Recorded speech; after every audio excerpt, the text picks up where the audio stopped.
نحمده ونصلي على رسوله الكريم أما بعد فأعوذ بالله من الشيطان الرجيم بسم الله الرحمن الرحيم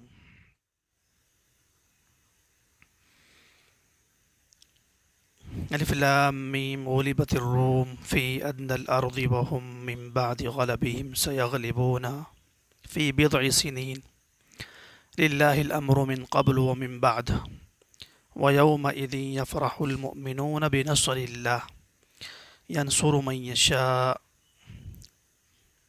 وهو العزيز الرحيم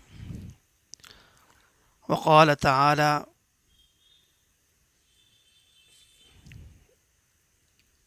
فلما فصل طالوت بالجنود قال إن الله مبتليكم بنهر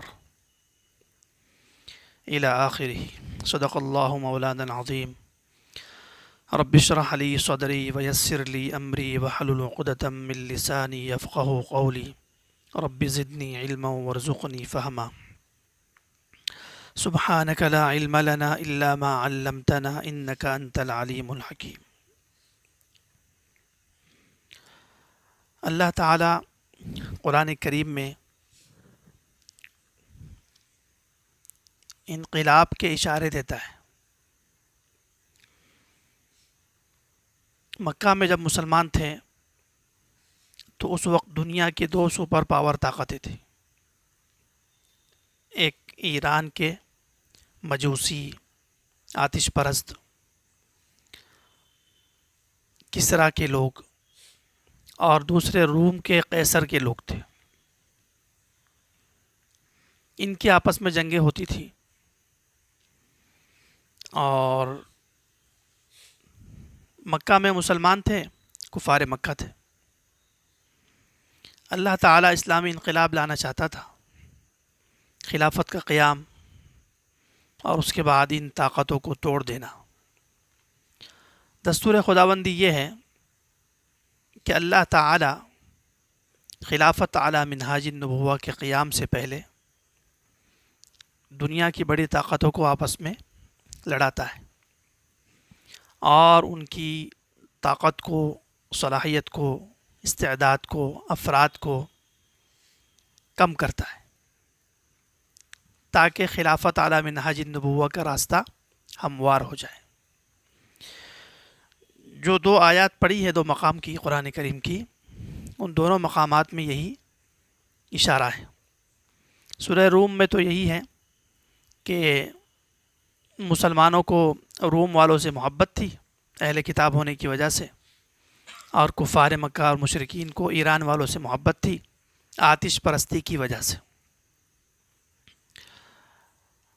خدا کا کرنا کہ ایران والے روم والوں پر غالب آ گئے، یعنی اہل کتاب پر مشرکین آتش پرست غالب آ گئے۔ اتنے غالب آ گئے کہ روم کے قسطنطنیہ کے علاقے تک انہوں نے فتح کر لیا، اور وہاں بھی انہوں نے اپنے آتش کدے، مجوسیت کے اڈے، بت کدے تعمیر کر لیے۔ مسلمان اس وقت ابھی سوچ ہی رہے تھے کہ اللہ تعالیٰ نے قرآن کریم نازل فرمایا جس میں اشارہ فرمایا کہ یہ روم والے اس وقت مغلوب ہوئے ہیں، شکست کھائی ہے، ہار گئے ہیں، ایران والے فاتح بنے ہیں، لیکن چند سال میں، فی بضع سنین، چند سالوں میں، 7 یا 9 سال کے اندر دوبارہ روم والے غالب آئیں گے اور ایران والے شکست کھائیں گے، ہار جائیں گے۔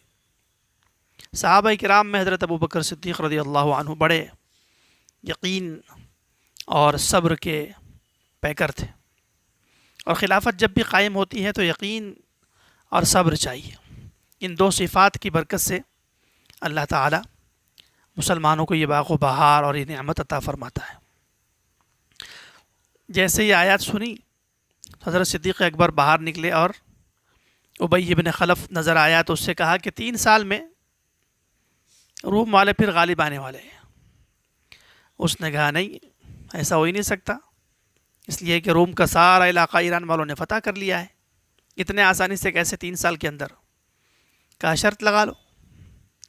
ابتدائی اسلام میں شرط کی ممانعت نہیں آئی تھی، تو حضرت نے کہا کہ اگر روم والے 3 سال میں غالب آ گئے تو تم 10 اونٹنی مجھے دو گے، اور اگر روم والے غالب نہیں آئے تو میں تم کو 10 اونٹنی دے دوں گا۔ ٹھیک ہے، خوشی خوشی حضرت کے پاس آئے تو اللہ کے نبی نے فرمایا کہ اے ابو بکر، اللہ تعالیٰ نے فی بضع سنین کا لفظ ذکر کیا، اور بضع 9 سال 7 سال کی مدت کو بولا جاتا ہے۔ آپ نے 3 سال کی مدت بہت کم لگا دی ہے، دوبارہ جاؤ اور 10 اونٹ کی بجائے 100 اونٹ کی بات کرو، چھوٹا چھوٹا بلکہ بڑا سودا کرنا چاہیے۔ حضرت گئے ابی بن خلف کو کہا کہ لفظ بضعون ہے اور عربی میں بضعون کا معنی ہوتا ہے 9 سال 7 سال، اس لیے 7 یا 9 سال کے اندر انشاءاللہ روم والے فاتح بننے والے ہیں، اور اگر روم والے جیت جائیں گے تو تم نے مجھے 100 اونٹنی دینا ہے، اور اگر ایران والے اسی طرح غالب رہے، چونکہ ابھی غالب ہو چکے ہیں، تو میں تمہیں 100 اونٹنی دے دوں گا۔ یہ ہجرت سے 5 سال پہلے کا واقعہ ہے۔ غلبہ کتنے سال میں ہونے والا ہے؟ 7 یا 9 سال میں۔ ہجرت کا موقع آ گیا 5 سال کے بعد۔ حضرت ابوبکر صدیق رضی اللہ تعالیٰ عنہ چلے ہجرت کے لیے، تو ابی بن خلف نے کہا کہ کہاں جا رہے ہو؟ شرط جو ہماری لگی ہے اس کو کون پورا کرے گا؟ ضامن بناؤ کسی کو۔ تو حضرت نے کہا ٹھیک ہے، میرا بیٹا عبد الرحمن یہاں رہے گا، اور آپ کو اگر میں ہار جاتا ہوں تو اونٹنیاں دے دے گا۔ چلے گئے، 2 سال ہوئے، 2 ہجری میں بدر کا معرکہ ہوا، اور 7 سال ادھر ہو گئے۔ 7ویں سال میں روم والے ایران کے سارے علاقوں پر قابض آ گئے، کسریٰ کو قتل کر دیا، اور روم 7ویں سال میں غالب آ گئے۔ اللہ تعالیٰ نے اس سورہ روم کے ابتدائی حصے میں مسلمانوں سے کہا وَيَوْمَئِذٍ يَفْرَحُ الْمُؤْمِنُونَ بِنَصْرِ اللَّهِ، کہ اس دن، جس دن، بظاہر ترجمہ یہ لگتا ہے کہ جس دن روم والے غالب آئیں گے تو مسلمان خوش ہو جائیں گے، حالانکہ کفر کے غلبے سے ہمیں کیا خوشی مل سکتی ہے؟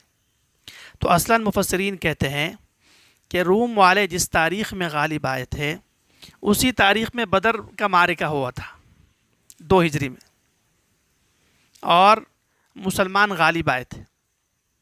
تو اللہ تعالیٰ اس بدر کے معرکے کی طرف اشارہ کرنا چاہتا تھا کہ جس دن فتح ہوگی مسلمانوں کو کفار پر، اس دن مسلمان خوشیاں منائیں گے، ساتھ ساتھ یہ بھی فتح ہو جائے گی روم والوں کی۔ روم کی طاقت چھا گئی، لیکن روم کو ایک پہلے دھکا لگ چکا ہے کہ ایران والے اس کے سارے علاقے پر قبضہ کر چکے تھے۔ اس کے بعد 7 سال تک وہ مغلوب رہا، روم کا علاقہ، عیسائی لوگ مغلوب رہے، اور 7 سال کے بعد پھر غالب آئے۔ تو 2 سپر پاور طاقتوں کو شکست و ریخت کا مزہ چکھنا پڑا۔ ایران والوں کو بھی پہلے فتح ہوئی، 7 سال کے بعد شکست ہو گئی۔ روم والوں کو پہلے شکست ہوئی، ہار گئے، پھر فتح یاب ہو گئے۔ یہ اللہ تعالیٰ نے خلافت علی منہاج النبوہ قائم کرنے سے پہلے 2 سپر پاور طاقتوں کو اوقات میں لا لیا ہے، حد میں لا لیا ہے، اور ان کو کہیں نہ کہیں یہ محسوس ہونے لگا کہ ہم شکست خوردہ ہیں، ہم شکست کھا سکتے ہیں، ہم پر کوئی غالب آ سکتا ہے۔ یہ اللہ تعالیٰ نے خلافت جو مدینہ منورہ میں قائم ہوئی تھی اس کے لیے داغ بیل ڈلوا دی تھی، راہ ہموار کر دی تھی۔ چنانچہ روم والوں سے مسلمانوں نے مقابلہ شروع کر دیا، غزوہ موتا ہوا، اس کے بعد غزوہ تبوک کے لیے مسلمان نکلے، تو روم والے گھبرا گئے، مسلمان تبوک کے مقام تک آئے، روم والوں نے صلح کر لی، کہا کہ ہم جزیہ دیں گے، کوئی بات نہیں، آپ واپس جائیے۔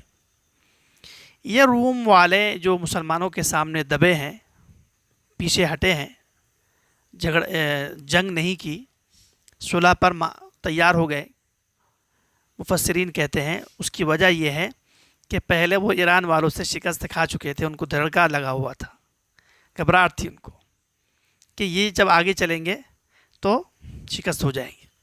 تو پتہ چلا کہ اللہ تعالی خلافت علی منہاج النبوہ جب بھی قائم کرنا چاہتا ہے تو پہلے کفریہ طاقتوں کو آپس میں لڑا کر ان کی طاقت ختم کرتا ہے، اور انہیں یہ محسوس کروا لیتا ہے کہ ہم بھی اس قابل ہیں کہ ہار سکے، شکست خوردہ ہو سکے، ہمیں بھی کوئی مغلوب کر سکتا ہے، ہم پر بھی کوئی غالب آ سکتا ہے۔ بالکل اسی طرح دوسرے پارے کی جو آیات پڑھی گئی اس میں بھی اشارہ ہے۔ جالوت بہت ظالم بادشاہ تھا، چھایا ہوا تھا، اور اللہ تعالیٰ چاہتا تھا کہ حضرت داؤد علیہ السلام کی خلافت قائم ہو۔ اس کے لیے اللہ تعالیٰ نے حضرت طالوت سے پہلے ان کی جنگ کروائی، اور حضرت طالوت کے لشکر میں حضرت داؤد علیہ السلام بھی تھے، عمر میں 12 سال کے تھے۔ جنگ ہوئی، جالوت قتل ہوا، اور اس کے نتیجے میں حضرت داؤد علیہ السلام کے کردار کے نتیجے میں، بہادری کے نتیجے میں، جو لشکر کے امیر تھے انہوں نے اپنی بیٹی سے ان کا نکاح کر دیا، بادشاہت اور خلافت ایک ساتھ ایک شخص کے اندر داخل ہو گئی۔ اس وقت مقصد یہ ہے اس تمہید کا کہ خلافت جب قائم ہونے والی ہوتی ہے، اسلامی انقلاب آنے والا ہوتا ہے، تو اللہ تعالی نمبر 1 دشمن طاقتوں کو آپس میں مقابلہ کرواتے ہیں، اور مقابلہ کروا کر ہر ایک کو احساس دلوا دیتے ہیں کہ تم اپنی اوقات میں رہیے، کوئی نہ کوئی تم پر حملہ کر سکتا ہے، کوئی طاقت ایسی ہے دنیا میں جو تم پر غالب آ سکتی ہے۔ اس وقت پوری دنیا میں ایک کام تو یہ کرتا ہے، دوسرا مسلمانوں سے بھی اللہ تعالی بڑی بڑی جنگیں کرواتا ہے۔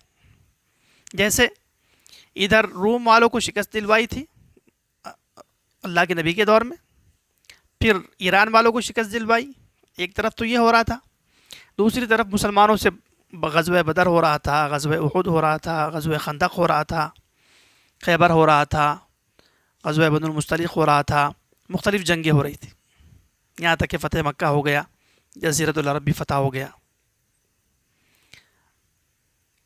جزیرۃ العرب میں مسلمانوں کو 10 سال میں فاتح بنا دیا اللہ تعالیٰ نے، اور وہ فتح اس قابل مسلمانوں کو بنا گئی کہ آئندہ روم اور فارس کو شکست دے سکے۔ چنانچہ روم اور فارس کو رسول اللہ کے دور میں تو جنگ کا موقع نہیں آیا، لیکن خلفائے راشدین کے دور میں روم پر حملے ہوئے، اور حدیث میں اللہ کے نبی علیہ السلام نے فرمایا کہ ان فارس نطحۃ او نطحتان، کہ فارس کا جو علاقہ ہے وہ ایک حملے یا 2 حملے کی تاب نہیں لا سکتا، 1 یا 2 مرتبہ میں شکست کھا جائے گا، لیکن روم والے یہ ذات قرون یہ کئی مرتبہ مسلمانوں کے سامنے آئیں گے اور مسلمانوں سے مقابلہ کریں گے۔ ان کے پاس بحری طاقتیں بھی ہوگی، بری طاقتیں بھی ہوگی، فضائی قوت بھی ہوگی۔ بالکل حدیث کے مطابق فارس میں حضرت عمر کے دور میں، شیخین کے دور میں فارس فتح ہو گیا 1 سے 2 مرتبہ کی جنگ سے، لیکن روم کا جو علاقہ تھا اس میں کئی جنگیں ہوئی، قادسیہ ہوئی، اجنادین ہوئی، قبرص فتح ہوا، قسطنطنیہ فتح ہوا، اس طرح مختلف معرکے ہوتے رہے۔ تو اللہ تعالی کا دستور یہ ہے کہ جب اسلامی انقلاب اللہ تعالی برپا کروانا چاہتا ہے تو دشمن کو آپس میں لڑا دیتا ہے اور ان کی طاقت کمزور کر دیتا ہے، اور انہیں یہ احساس دلوا دیتا ہے کہ تم پر کوئی نہ کوئی غالب آ سکتا ہے۔ چنانچہ آج کے دور میں دونوں چیزوں کا اظہار ہو رہا ہے۔ ہم جس دور میں جی رہے ہیں اس دور میں امریکہ کی جنگ ہوئی ویتنام سے، شکست ہو گئی اس کو، اپنے آپ کو سپر پاور کہتا تھا روس، اس کا مقابلہ ہوا افغانستان کے مسلمانوں سے، اس کو شکست ہو گئی۔ اس کے بعد امریکہ صاحب پھر میدان میں آئے، اپنے آپ کو سپر پاور کہتے تھے، افغانستان میں آئے، 20 سال کے بعد پھر شکست کھا گئے۔ اس کے بعد یوکرین کی جنگ ہو رہی ہے، روس والوں سے شکست کھا رہے ہیں، بڑی طاقت شکست کھا رہی ہے چھوٹی طاقت سے، چھوٹی طاقت کا تعاون کر رہی ہیں بڑی طاقتیں، تو در پردہ تمام طاقتیں ایک نہ ایک جنگ میں شریک ہوتی ہیں، ہر جنگ میں کسی نہ کسی درجے میں شریک ہوتی ہے۔ اسرائیل بہت طاقتور سمجھ رہا تھا اپنے آپ کو، چند ہزار مجاہدین سے 2 سال سے مار کھا رہا ہے، اور دسیوں ہزار اس کے ملعون فوجی جہنم میں جا رہے ہیں، کہ اللہ تعالیٰ خلافت علی منہاج النبوہ قائم کرنے سے پہلے دونوں دستوروں پر کام کر رہا ہے تکوینی طور پر، اور ہمیں احساس دلا رہا ہے۔ تو اس ساری تمہید کے بعد یہ عرض کرنا ہے کہ احادیث اور فتن کی روایات پر غور کرنے سے یہ معلوم ہوتا ہے کہ مسلمانوں کی 7 بڑی جنگیں، 7 یا 8 بڑی جنگیں ہونے والی ہیں، جس کو احادیث میں ملحمہ کہتے ہیں۔ تو آج سوچا کہ کچھ ملحمہ جو احادیث میں بار بار لفظ آتا ہے، جس میں لحم اور گوشت اور خون یہ ہوا میں بکھرتا رہے گا، اس سے ملحمہ ہے، خون ریز جنگیں مسلمانوں کی ہوگی۔ ان جنگوں کے بعد ہی مسلمان خلافت علی منہاج النبوہ قائم کر سکیں گے۔ تو اس وقت 7 ملاحم کو ہم سمجھتے ہیں، میں نے اپنے اعتبار سے اس کو ترتیب دیا ہے۔ پہلا ملحمہ مسلمانوں کا ہوا ہے اس وقت جب روس نے حملہ کیا افغانستان پر۔ حدیث ہے ابو داؤد شریف کی، اور یہ حدیث کئی دفعہ ذکر ہو چکی ہے۔ ستصالحون الروم صلحا آمنا وتغزون انتم وهم عدوا من ورائکم، کہ روم عیسائی مذہب کے لوگوں سے، آج کل امریکہ کہہ سکتے ہیں، ان سے مسلمان اتحاد کریں گے اور اپنے پچھلے دشمن سے، من ورائکم، ایسے علاقے کے دشمن سے جنگ کریں گے، ملحمہ کریں گے جو تمہارے پیچھے کے علاقے میں رہتا ہے۔ اور دوسری روایت میں ہے وَتَغْزُونَ أَنْتُمْ التُّرْكَ وَكِرْمَانَ، کہ تم اتحاد کرو گے روم والوں سے، عیسائی مذہب کے لوگوں سے، اور ترک نسل اور کرمان، خوز و کرمان کے علاقوں سے جنگ کرو گے۔ اور محدثین اور مبصرین کہتے ہیں یہ خوز و کرمان کے علاقے روس کے علاقے میں، یہ علاقے روس کے اندر، روس کے آس پاس کے علاقوں کو خوز و کرمان کہتے ہیں۔ تو اتحاد ہوا امریکہ سے 1980 میں مسلمانوں کا، اور دونوں نے مل کر روس کے خلاف ملحمہ کیا۔ کیا کیا؟ جنگ کی، اور روس کو شکست دے دی۔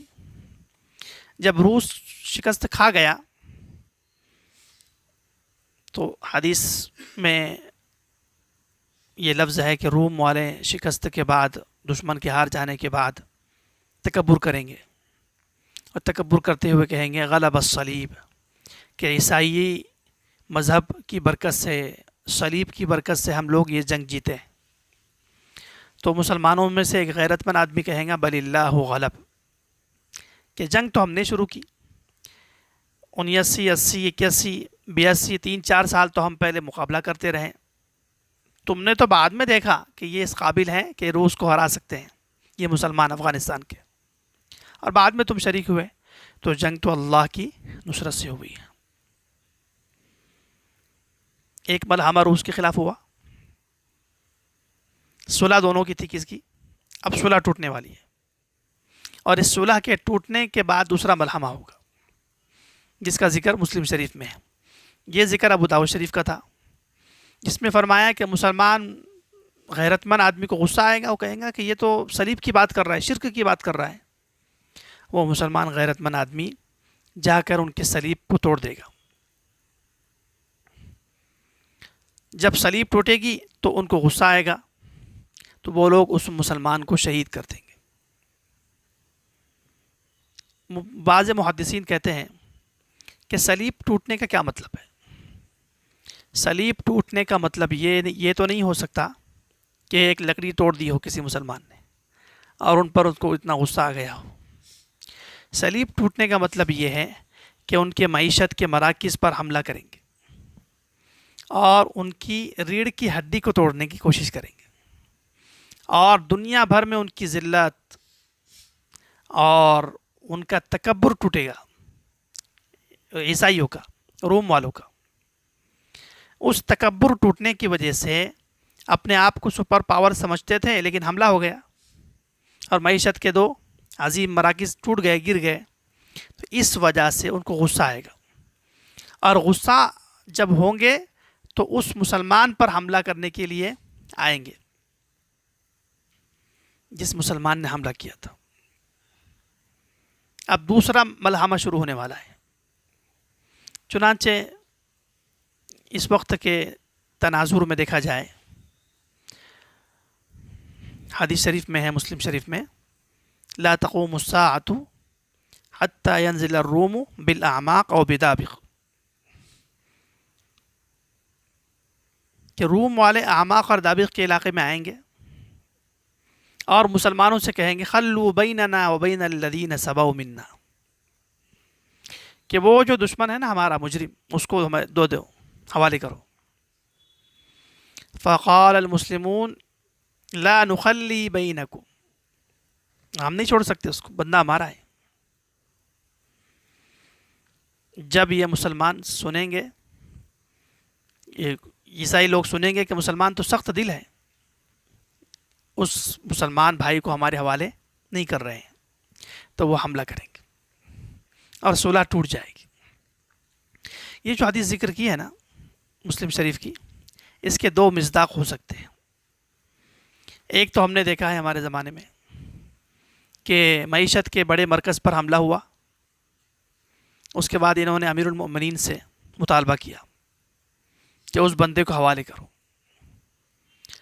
وہ غیرت مند آدمی تھے، وہ سمجھ چکے تھے کہ اسلامی نظام، عدل و انصاف کا نظام، خیر و برکت کا نظام، آسمانی نظام، اصلاً اس سے ان کو چڑ ہے۔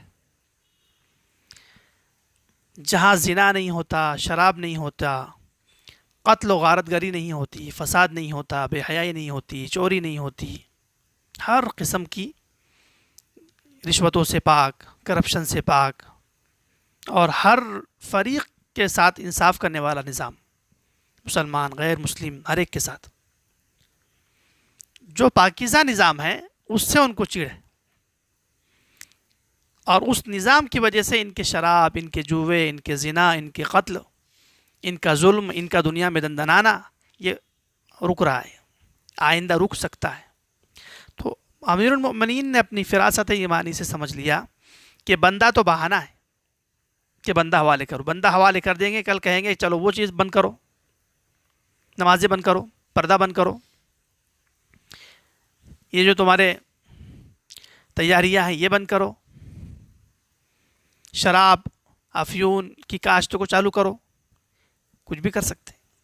اس لیے انہوں نے کہا کہ ہم بندہ حوالے نہیں کر سکتے، بندہ تو بہت دور کی بات ہے، ایک بالشت زمین یا ایک بکری کا بچہ یا ہمارا کچھ تھوڑا سا حصہ بھی ہم آپ کو نہیں دے سکتے۔ چنانچہ انہوں نے حملہ کیا اور ایک ملحمہ شروع ہو گیا 2001 سے، اور یہ ملحمہ چلتا رہا 2020 تک، صلیبی جنگ چلتی رہی روم والوں کے ساتھ۔ یہاں پر یاد رکھیے، کفار و مشرکین کے ساتھ جو جنگ ہوتی ہے نا خونریز، اس کو ملحمہ کہتے ہیں، اور ہماری آپس میں اگر کوئی جنگ ہو رہی ہے تو اس کو ملحمہ نہیں کہیں گے۔ تو ملحمہ بڑی جنگوں کو کہتے ہیں جہاں بہت زیادہ خون بہے، لاکھوں لوگ شہید ہو جائے، جہاں اس کو ملحمہ کہتے ہیں۔ تو روس کے خلاف بھی ایسا ہی ہوا تھا۔ اب دوسرا ملحمہ، چنانچہ 2010 سال کے اندر انہوں نے اس شخص کو، اس جیالے شخص کو، اس بہادر شخص کو، اس جری شخص کو، اس پیکر سیرت رسول صلی اللہ علیہ وسلم اور پیکر غیرت شخص کو، اور اس انقلابی شخص کو انہوں نے شہید کر دیا۔ اور حدیث میں ہے ابو داؤد کی، فَيُكْرِمُ اللَّهُ تِلْكَ الْعِصَابَةَ بِالشَّهَادَةِ، کہ اللہ تعالی اس روم والوں کے حملے کے بعد اس مسلمانوں کے گروہ کو شہادت سے سرفراز فرمائے گا۔ چنانچہ اس مسلمان شخص کو بھی شہادت ہوئی، شہادت کی نعمت ملی، اور ان کے ساتھ جتنے تھے کئی ایک لوگ اب تک کے جتنے ان کے متعلقین ہیں تقریباً شہید ہی ہوتے ہیں، اور 2020 تک یہ ملحمہ چلتا رہا۔ یہ 2 ملحمے ہوئے۔ اس کے بعد تیسرا ملحمہ اور تیسری بڑی جنگ ہونے والی ہے جس کا ذکر مسلم شریف میں ہے، وہ ہے کنز فرات پر جنگ۔ حضرت ابو ہریرہ رضی اللہ عنہ کی روایت ہے کہ لا تقوم الساعة حتى يحسر الفرات عن جبل من ذهب يقتتل الناس عليه فيقتل من كل 199 کہ قیامت سے پہلے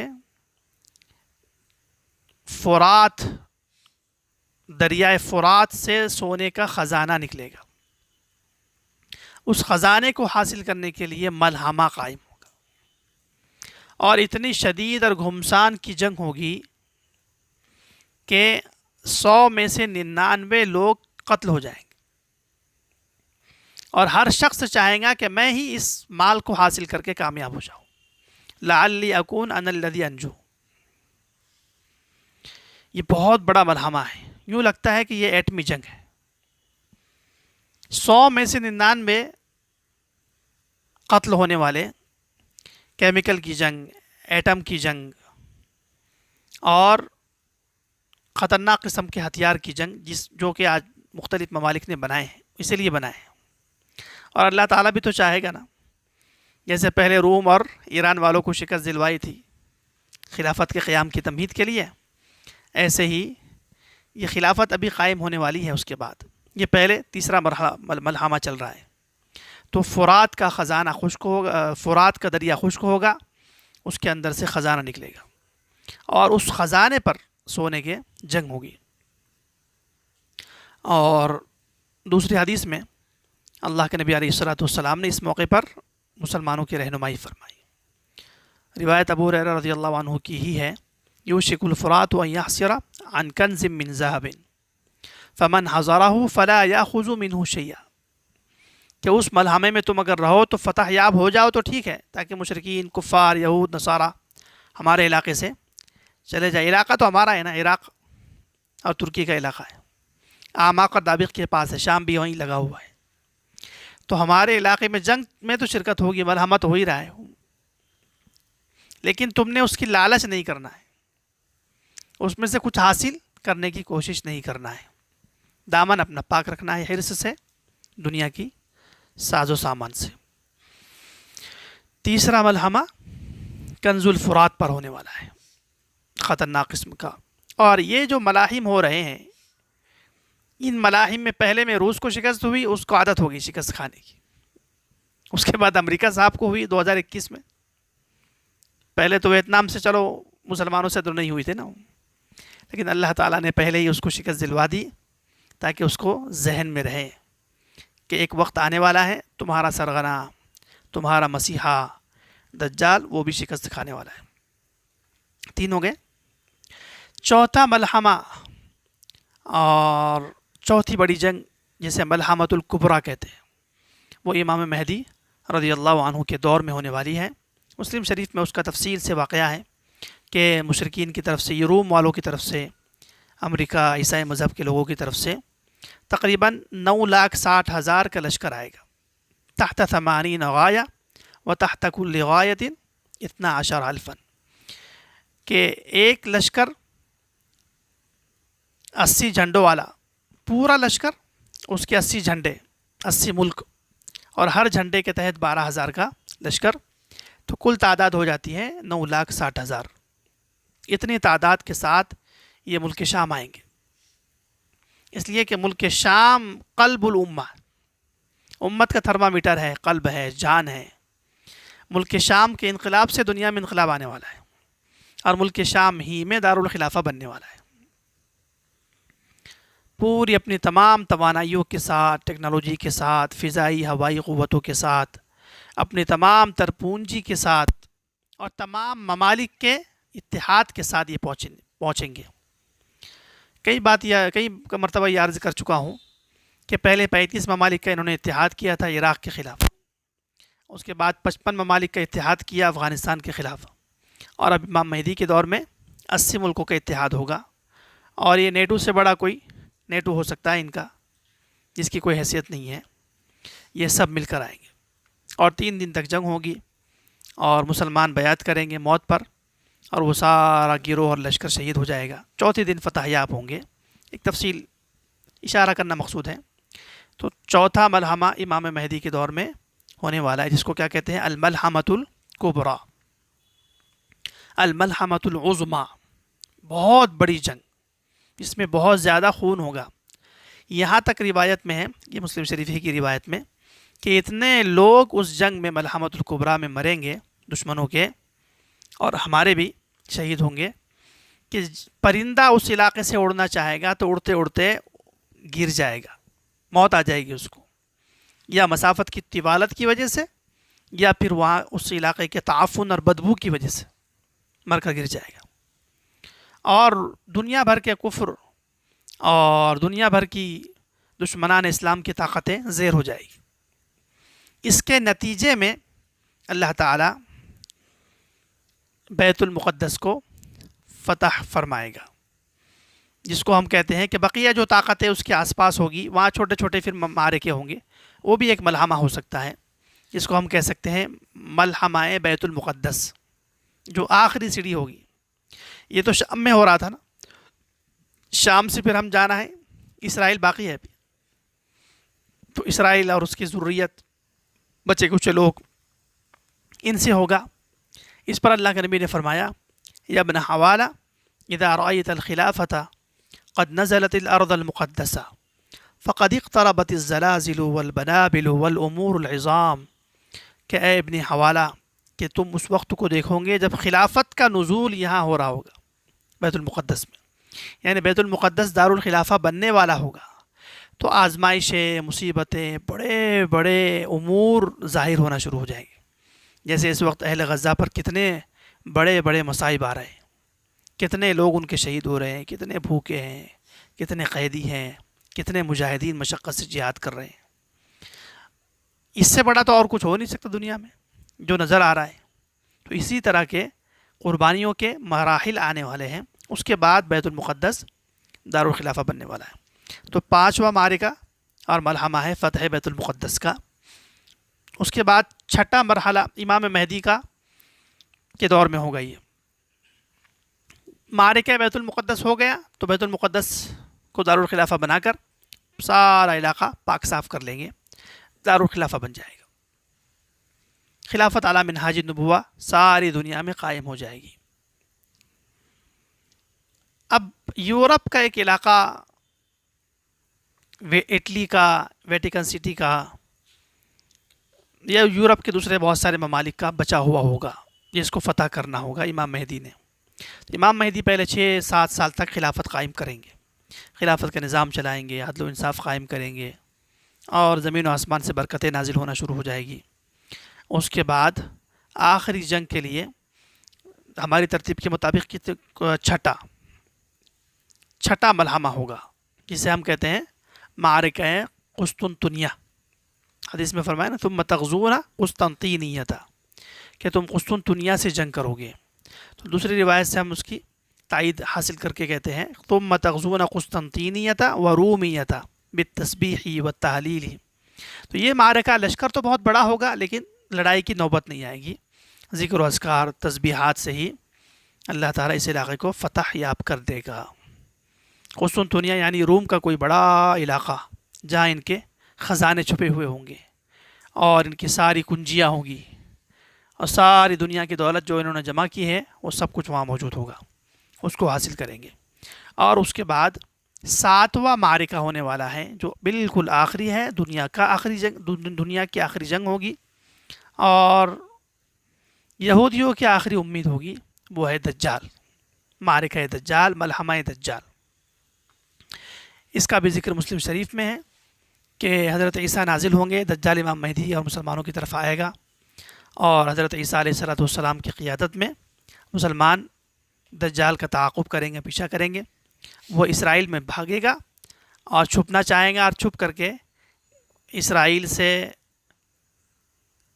بھاگ کر ہوائی جہاز کے ذریعے سے کسی اور ملک کو جانا چاہے گا، لیکن حضرت عیسیٰ علیہ السلام باب لد پر، لد نام کی بستی میں اس کے دروازے پر اس کو پکڑ لیں گے اور اس کو اپنے ہاتھوں سے قتل کریں گے، اور قتل کرنے کے بعد مسلمان بچے کچے جتنے یہودی ہوں گے، کئی ہزار ہو سکتے ہیں، ان سب کو قتل کریں گے۔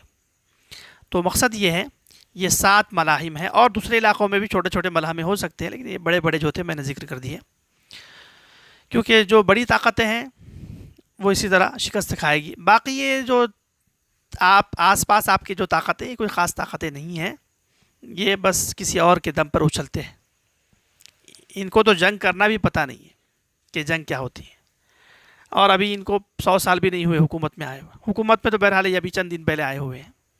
تو بہت سارے ممالک ہیں جو چھوٹی چھوٹی طاقت لیے ہوئے، تو وہ ویسے ہی جب مسلمانوں کو فاتح دیکھیں گے، خلافت قائم کرتا ہوا دیکھیں گے، تو وہ اپنی حکومتوں سے خود ہی دستبردار ہو جائیں گے۔ تو اللہ تعالیٰ تکوینی نظام چلا رہا ہے، اور جو رسول اللہ صلی اللہ علیہ وسلم کے دور میں جس طرح بڑی طاقتوں کو آپس میں لڑوا کر اور مسلمانوں سے معرکے کروا کر خلافت قائم فرمائی تھی، جزیرۃ العرب میں پہلے قائم ہوئی، پھر روم میں ہوئی، پھر فارس میں ہوئی، پھر آدھی دنیا میں ہوئی، پونے دنیا میں ہو گئی، بالکل اسی دور کو اللہ تعالیٰ ہمارے سامنے دہرا رہا ہے۔ ہم اس دور میں جی رہے ہیں کہ معرکے ہونے والے ہیں۔ اب ان ملاحم اور معرکے میں دھوکے بھی بہت ہو گئے، کیونکہ سنین خداعات، دھوکوں کے سال میں بھی ہیں ہم لوگ، اور دجالی دور میں ہیں، دھوکے ہونے والے ہیں۔ تو بعض ایسے ملک بھی مسلمان اپنے آپ کو ظاہر کر رہے ہیں، اور مسلمانوں کا ناخدا رہبر و رہنما اپنے آپ کو سمجھا رہے ہیں اور بتا رہے ہیں کہ ہم بھی تمہارے رہبر ہیں اور ہم تمہارے خیر خواہ ہیں۔ تو ان ملاحم میں مسلمانوں کے 2 کام ہیں، ایک تو ملاحم میں شرکت کریں اور مسلمانوں کو دین اسلام کو غالب کریں، شہادت کے تمغے اور شہادت کی نعمت کو حاصل کریں، اور دوسرا یہ ہے کہ دجالی دور میں چونکہ ہم ہیں، تو دجالیت اور دجال کے پیروکاروں سے اپنے آپ کو بچانے کی کوشش کریں۔ تو اس وقت ابھی ایران کی اور اسرائیل کی 2 دشمنوں کی آپس میں جنگ ہو رہی تھی، تو ہمارے بہت سارے سیدھے سادے بھولے بھالے جذباتی پرجوش جوشیلے نوجوان، بچے، بوڑھے سوشل میڈیا پر تائید میں لگے ہوئے تھے۔ تو کچھ علماء کو دیکھا، وہ استدلال کر رہے تھے یہ سورہ روم کے واقعے سے، کہ اس وقت مسلمانوں نے عیسائیوں کی تائید کی تھی، اس لیے کہ وہ اہل کتاب تھے، ان کے پاس کتاب تھی، آسمانی کتاب ہونے کی وجہ سے، اور ان کے بالمقابل جو لشکر تھا وہ روم ایران والوں کا تھا، وہ بت پرست تھے، آتش پرست تھے، آگ کی پوجا کرنے والے تھے۔ اس لیے ہم ایران والوں کی تائید کریں گے، اس لیے کہ ایران والے کسی نہ کسی درجے میں تو خدا کو مانتے ہیں، اور اس کے بالمقابل اسرائیل ہے، اسرائیل کی تائید ہم کیسے کر سکتے ہیں، وہ تو دشمن ہے ازلی ابدی۔ تو یاد رکھیے یہ استدلال فاسد ہے، اور یہ استدلال بالکل انتہائی درجے کا خطرناک قسم کا دھوکہ ہے۔ اس وقت مسلمانوں نے روم والوں کی جو تائید کی تھی وہ اس لیے کی تھی کہ روم والوں سے مسلمانوں کی کبھی کوئی جنگ نہیں ہوئی تھی، نمبر 1۔ روم والوں نے مسلمانوں کے کسی ایک فرد کو بھی قتل نہیں کیا تھا، اور روم والوں سے ایک درجے ہمدردی اس لیے بھی تھی کہ وہ عیسائی تھے، اہل کتاب تھے، اور ہجرت اولیٰ میں انہوں نے مسلمانوں کو ٹھہرایا تھا، تو مسلمانوں کے حق میں کسی نہ کسی درجے میں خیر خواہ بھی تھے، یعنی یا مستقبل میں حضرت کو پتہ چل گیا کہ خیر خواہ ہونے والے ہیں۔ 3 بات ہوئی۔ اب یہاں جس کو روم والا سمجھ رہے ہیں یہ لوگ، وہ ہے ایران۔ ایران نے عراق میں 10 لاکھ مسلمانوں کو شہید کیا، خیر خواہ ہے، نہیں ہے۔ ملک شام میں 20 لاکھ مسلمانوں کو شہید کیا ہے، 1 کروڑ کے قریب ہجرت پر مجبور ہوئے۔ یمن میں 5 لاکھ مسلمانوں کو شہید کیا ہے اور ہزاروں علماء کو شہید کیا ہے، حتیٰ کہ ہمارے مساجد کو شہید کیا ہے، قرآن کو جلایا ہے، اہل سنت کی احادیث کی کتابوں کو جلایا ہے انہوں نے۔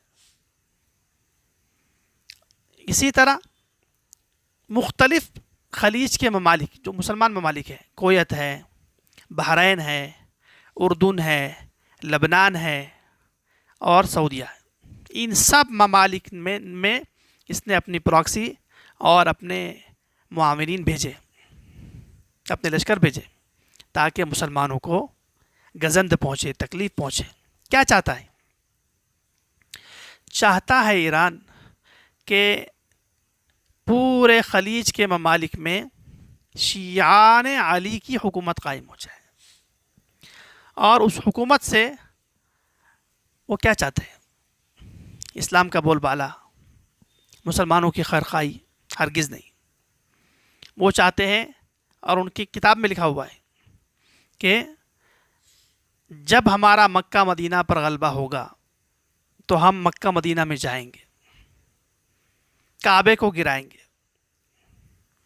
مدینہ میں جائیں گے، اللہ کے نبی صلی اللہ علیہ وسلم کے صحابہ کرام، اجل صحابہ کرام، حضرت ابوبکر، حضرت عمر، حضرت عثمان، ان تینوں کو قبروں سے نکالیں گے اور ان تینوں کو سزا دیں گے۔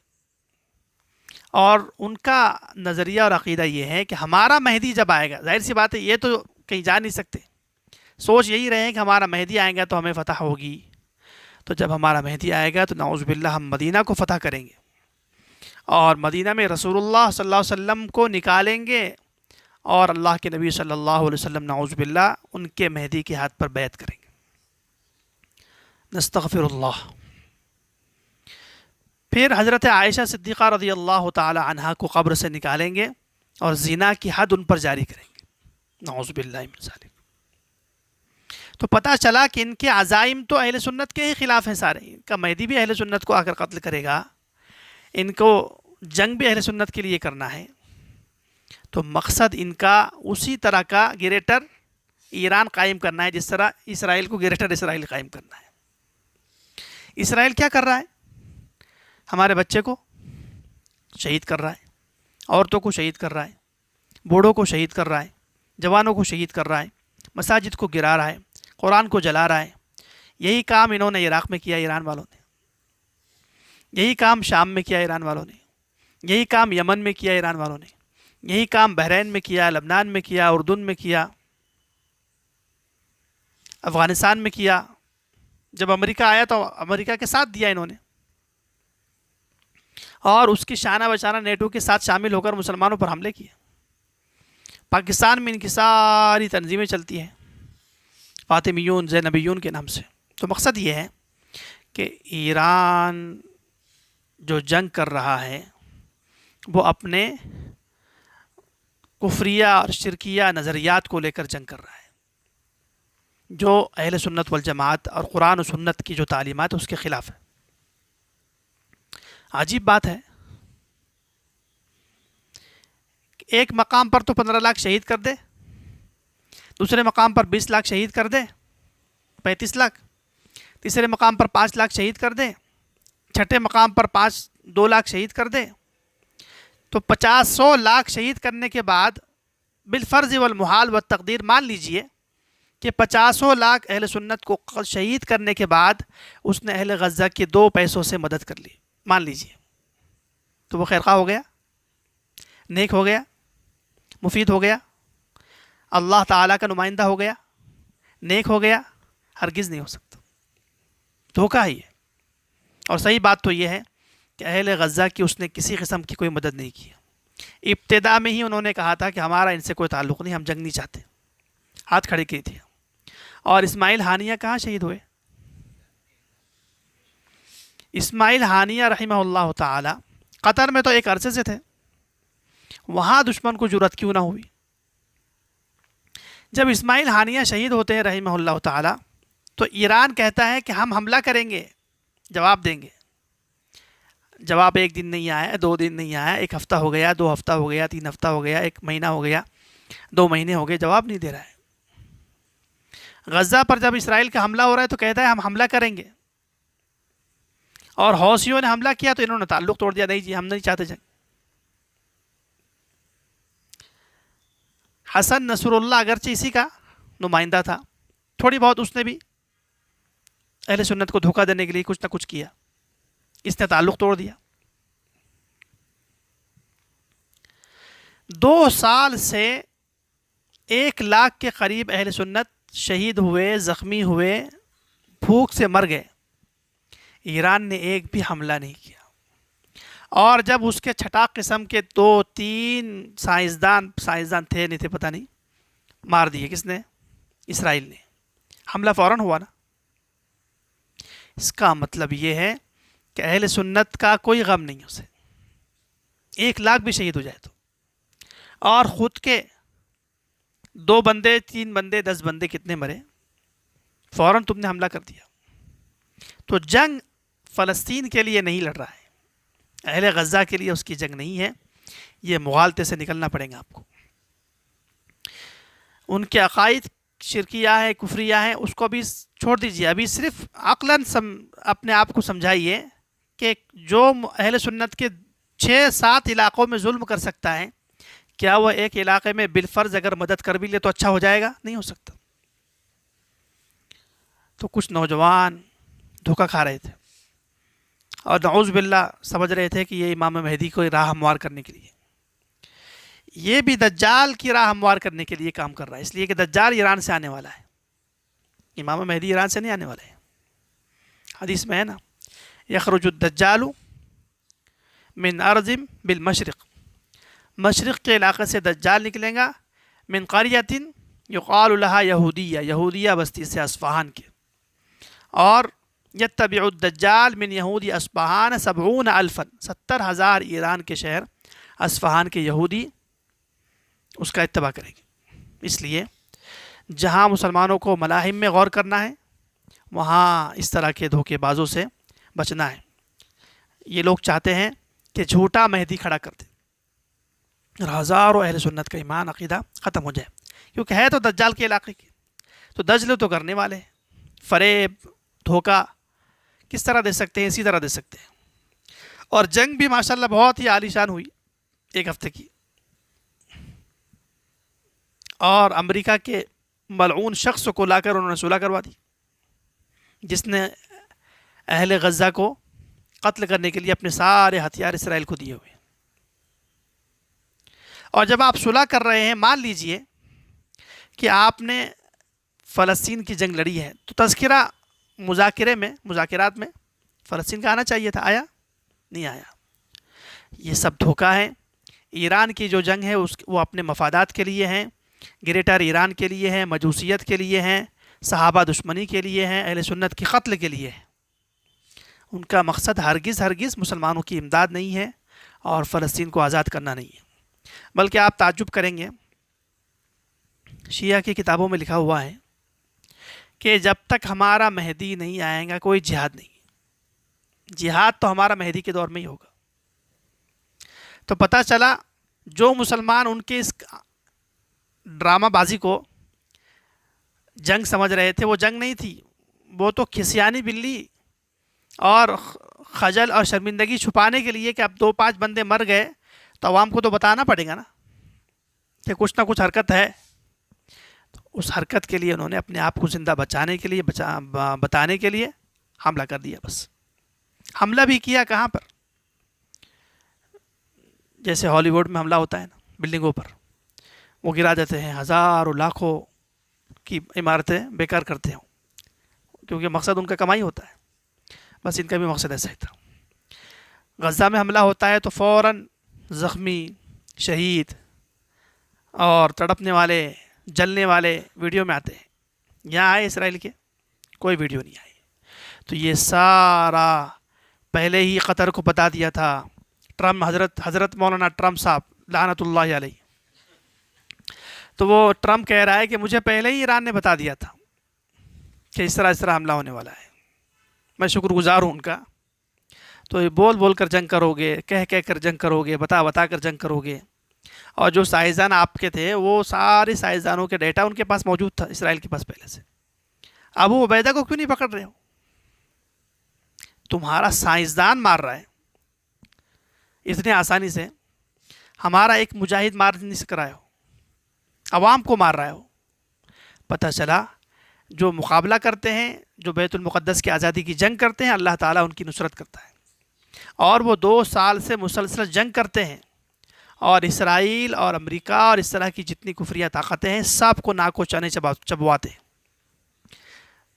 تو 2 سال سے ہم جنگ کر رہے ہیں اور 10 دن تم نے ختم کر دیا. تو یہ دھوکہ ہے.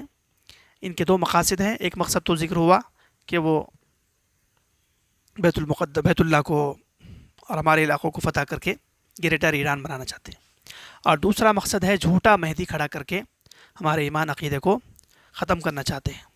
تو اللہ تعالیٰ نے پوری دنیا میں اس وقت نظام بنا دیا ہے, ملاحم جاری ہیں 1980 سے اور مستقل جاری رہیں گے.